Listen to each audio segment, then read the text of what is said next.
মালি যতই গাছের পরিচর্যা করুক না কেন, ফল তো ঋতু আসার পরেই আসে আরাধ্য। তুলসীকে দর্শন দেওয়ার সময় এখনো আসেনি।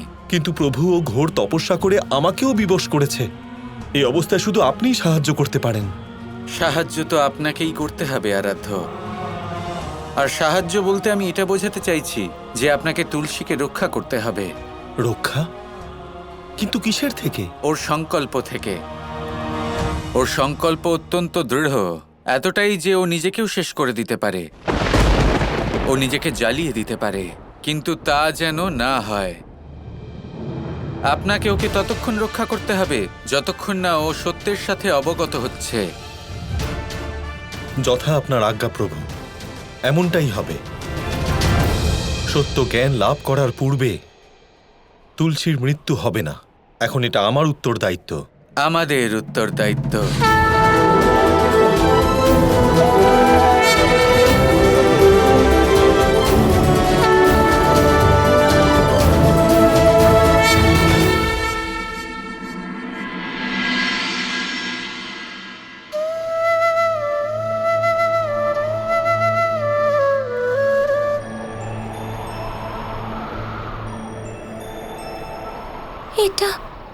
এটা তো কৃষ্ণের বাঁশির আওয়াজ।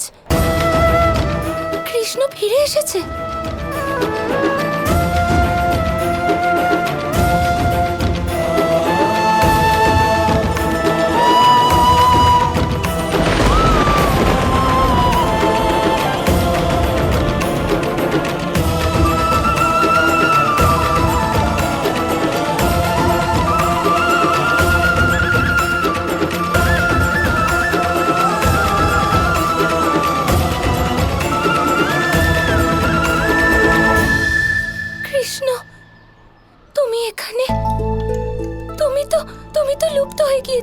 তাহলে কি করে ফিরে এলে?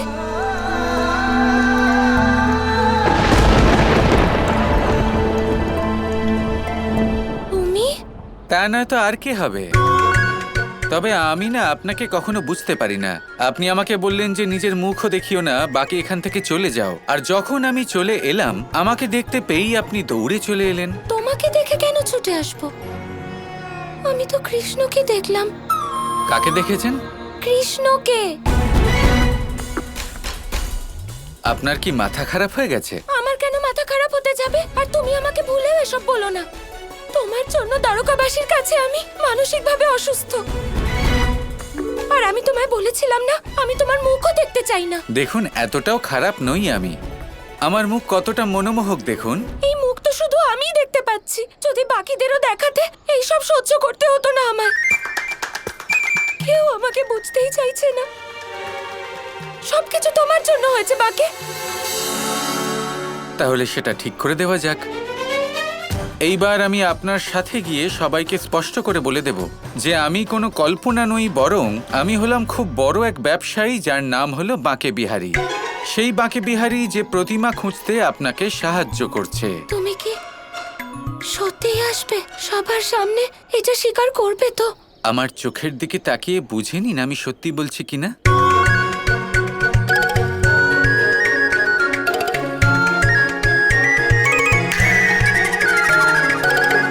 আবার মায়া করছো? আমার তোমার উপর একটুও বিশ্বাস নেই। এবার যা বলার বলো, আমি যাব না তোমার সাথে। কিন্তু আপনি আমার কথাটা তো...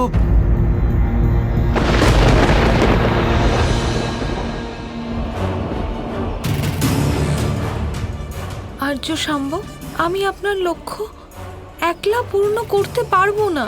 আমার আপনার সাহায্যের খুব প্রয়োজন। দয়া করে উঠুন আর্য শাম্ব, আমরা একসাথে মিলে গুরু শুক্রাচার্যর এই কাজ পূর্ণ করব। কি হলো দাদা, আপনাকে এমন ব্যাকুল দেখাচ্ছে কেন? তুমি ওদিকে নিরীহ রাধাকে সমগ্র দ্বারকার সামনে মানসিকভাবে অসুস্থ ঘোষণা করতে চাও, আর আমাকে প্রসন্ন দেখতে চাও। এটা কি করে সম্ভব কানাই? দেখুন দাদা, কখনো কখনো আমরা যা চাই না তাও হয়ে থাকে, আর যা হতে চলেছে সেই বিষয়ে বিচলিত হয়ে কি লাভ বলুন? তোমার পক্ষে বলাটা খুব সহজ কানাই, কিন্তু আমার এটা হজম করতে কিছুটা সময় লাগবে। যাক, এসব বাদ দিন, আমায় শাম্বকে কাজে নিযুক্ত করতে হবে। ওই মূর্খ শাম্বকে। কানাই, ওই শাম্বের কাছে কোনো কাজের আশা করা হলো সব থেকে বড় মূর্খামি। আরে না না দাদা, যারা মূর্খ হয় তারাও মাঝে মাঝে খুব কাজের প্রমাণিত হয়। ঠিক আছে, তাহলে যখন ভেবেই নিয়েছো তখন করো, কি করবে? ওকে নিযুক্ত করে দাও কাজে। আজ অন্য কিছু করা যাক দাদা। ভেবেছিলাম তুড়ি মেরে সবকিছু করে দেব, কিন্তু আপনাকে এভাবে দেখে মনে হচ্ছে আজ আপনার প্রসন্নতার অত্যন্ত প্রয়োজন রয়েছে।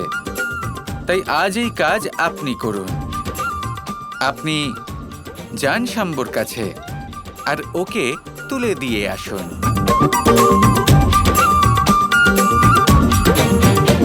ঠিক আছে, আমি বুঝে গেছি কানাই। এবার তুমি দেখো আমি কিভাবে ওকে তুলে দিই। ভালো করে তুলে দেবেন।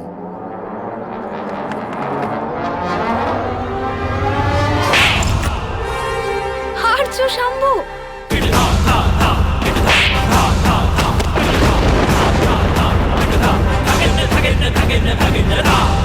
কে মারলো আমাকে? কে? লক্ষণা, তুমি আমাকে চড় মারলে? এসব আপনি কি বলছেন? আমি আপনার উপর প্রহার করিনি। যদি তুমি আমাকে না মেরে থাকো তাহলে আমাকে মারলো কে? আর্য শাম্বু, বিশ্বাস করুন আমাকে, আমি কেন আপনাকে প্রহার করব? কিন্তু হ্যাঁ, আমি আপনাকে অনেকক্ষণ ডাকছিলাম। কিন্তু তুমি আমাকে ডাকছিলে কেন? আর্য শাম্বু, আপনি ওই মন্দিরে গিয়েছিলেন, ওখানে ওই মূর্তির প্রভাবে আপনার এই দশা হয়েছিল।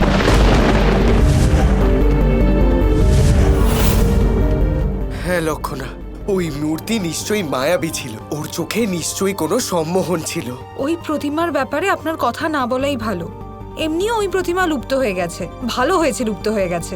আর ওই প্রতিমার জন্য ওই রাধা মানসিকভাবে অসুস্থ।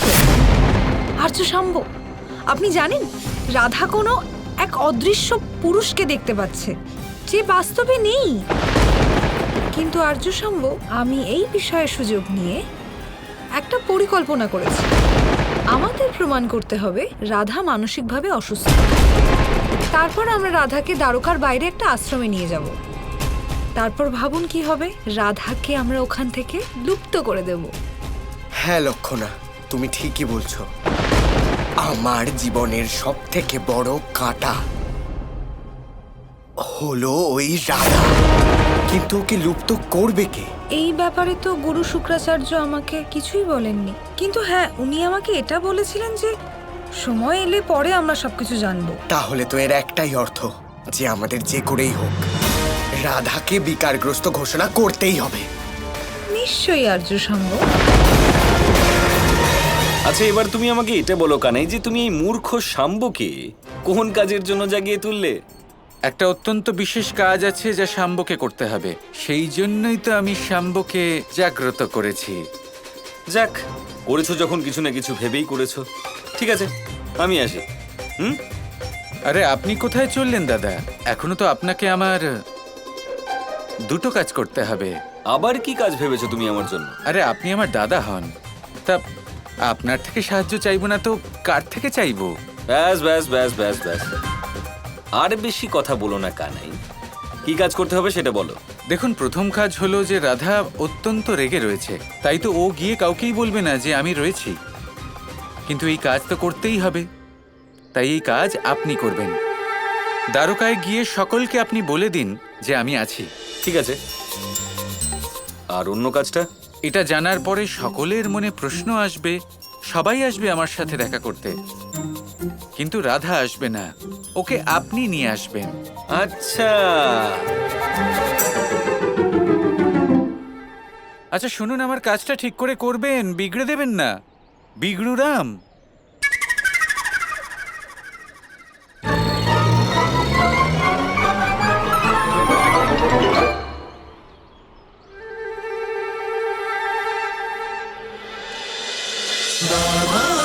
Krishna Krishna Krishna Krishna